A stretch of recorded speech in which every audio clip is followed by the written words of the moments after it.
I know we haven't had very many opportunities going through era battles and Coliseum where you get to the 4th unit released and think that, oh, this changes the entire structure of Coliseum, but it looks like Dedra Miro is actually going to be doing that. Through a couple of data mines we can see she's actually getting some unique abilities that may well change the way we interact with Coliseum, and to help you get a head start on interacting with Coliseum with brand new Dedra Miro, who drops to the game tomorrow, I am doing a giveaway. That's right, ladies and gentlemen, I'm going to be picking 5 lucky winners of Dedra Miro shards. How to enter this competition? Very, very simple, very, very straightforward. Barely an inconvenience, you might say. You simply have to like this video, be subscribed to the channel, and leave your ally code in a comment down below. Wonderful. Let's get into this little data mine, shall we?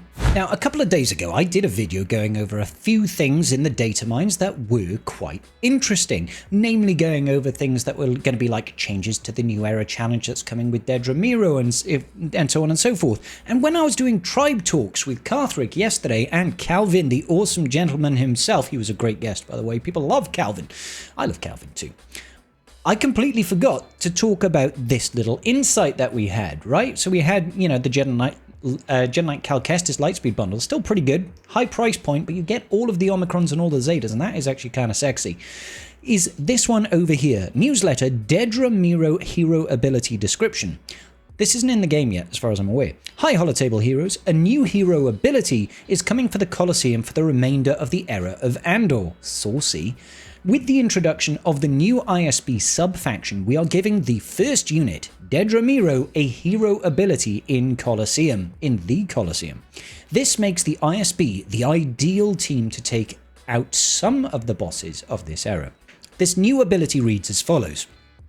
If all characters are ISB, they gain 20% defense, max health, and max protection. At the start of each turn, they expose all Coliseum bosses for 1 turn, which can't be evaded or resisted. And then, you know, that's normally kind of who cares, right? Big who cares. The Coliseum bosses are bosses. They take reduced damage from exposes. So why do we worry?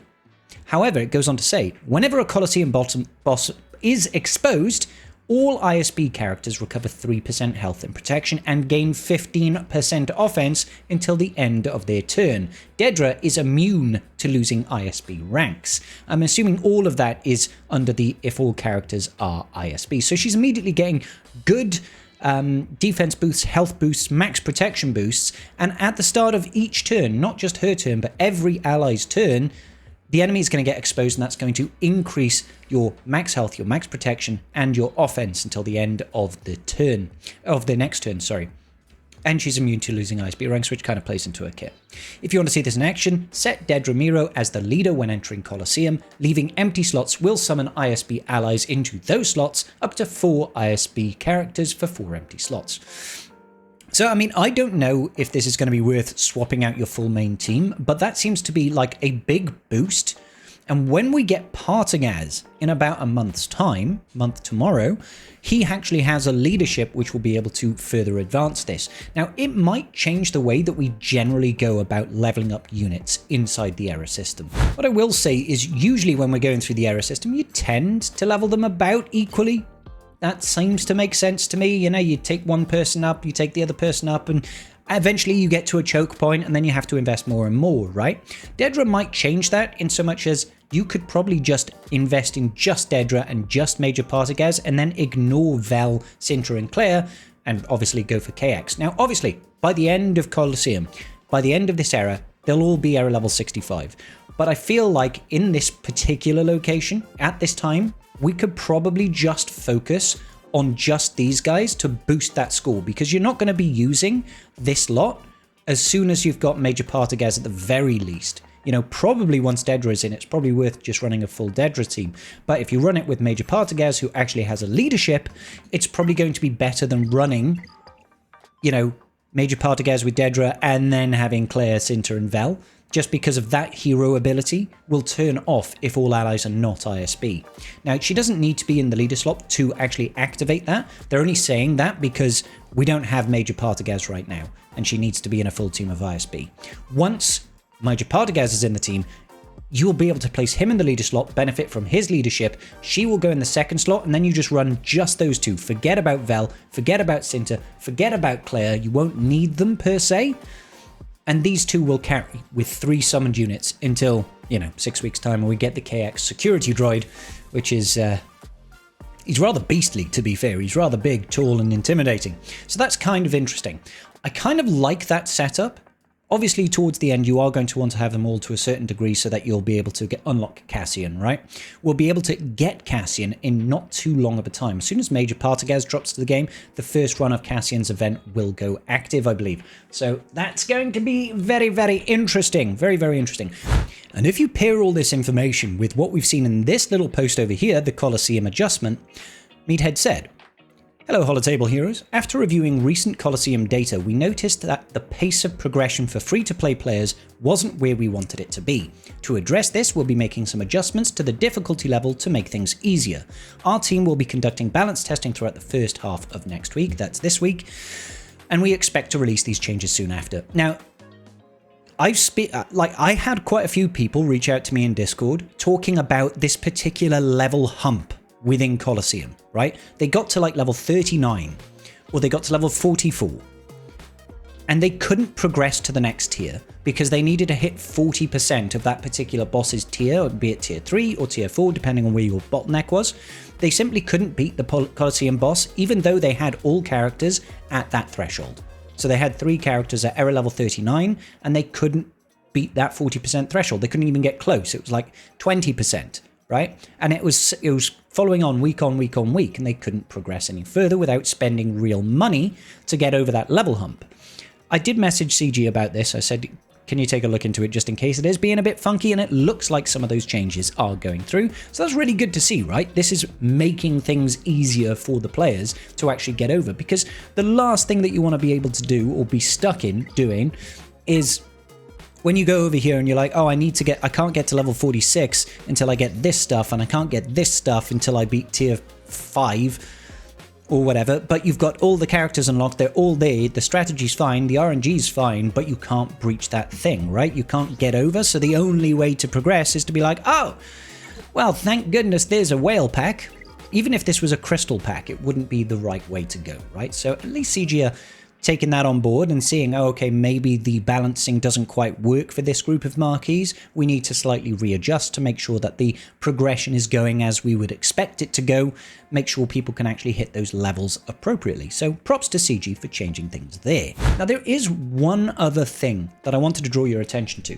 Like I said, there is going to be a giveaway for Dedra that I'm doing on this. Like I said, make sure you subscribe to the channel, give this video a quick like, and then post your ally code in the comment section down below. If you have multiple accounts, you can put multiple account numbers inside of the comment section, and I will be picking 5 lucky winners, announcing them tomorrow, so stay tuned. However, there is something completely unrelated that I wanted to talk to you about, which has really flown under the radar, but it gives me a little bit of hope for things that are not error-based systems, things that have been left to languish for quite some time, and that gives me just a little bit of hope that maybe it's not a completely dead game mode. I'm talking about Territory War. So, Territory War is currently in its sign-up phase, and it's going to go live in 3 hours or so for defense mode, and Territory War has largely, almost exclusively, remained untouched for about as long as I've played this game.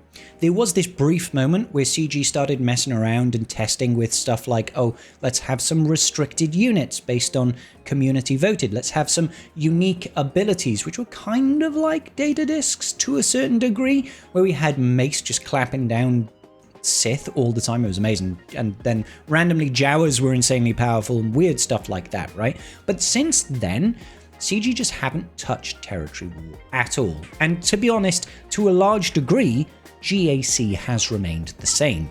You know, all we've had to GAC is, we've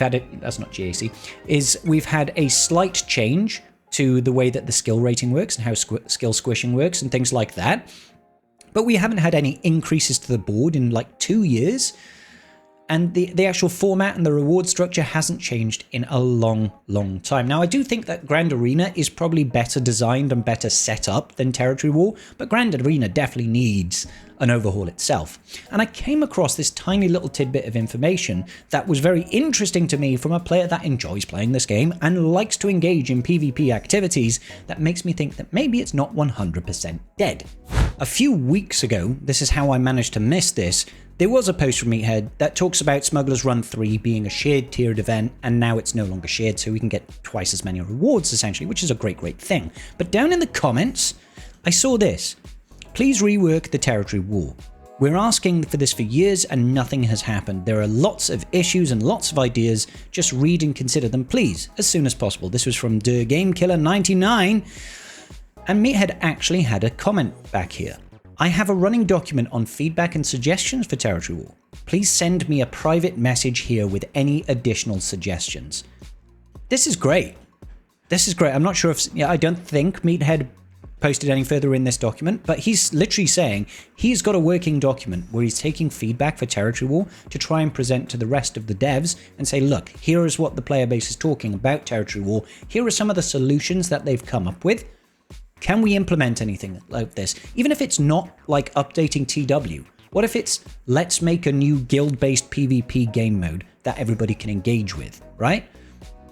I love the fact that we're actually seeing something like this. I don't know why is this so small, Meathead? We should have like a big announcement saying, look, we're looking for feedback on Territory War, not promising anything will change anytime soon, or at all, but we would love to hear your feedback just to get an understanding of what do people want out of a game mode involving guild versus guild based battling, right?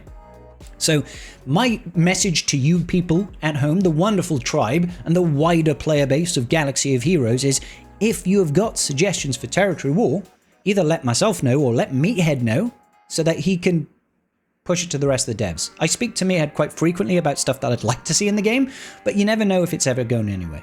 This is the first confirmation that I've seen that they're saying, hey, take a look, guys. We're listening to feedback. We want to get some information. We want to make this game better.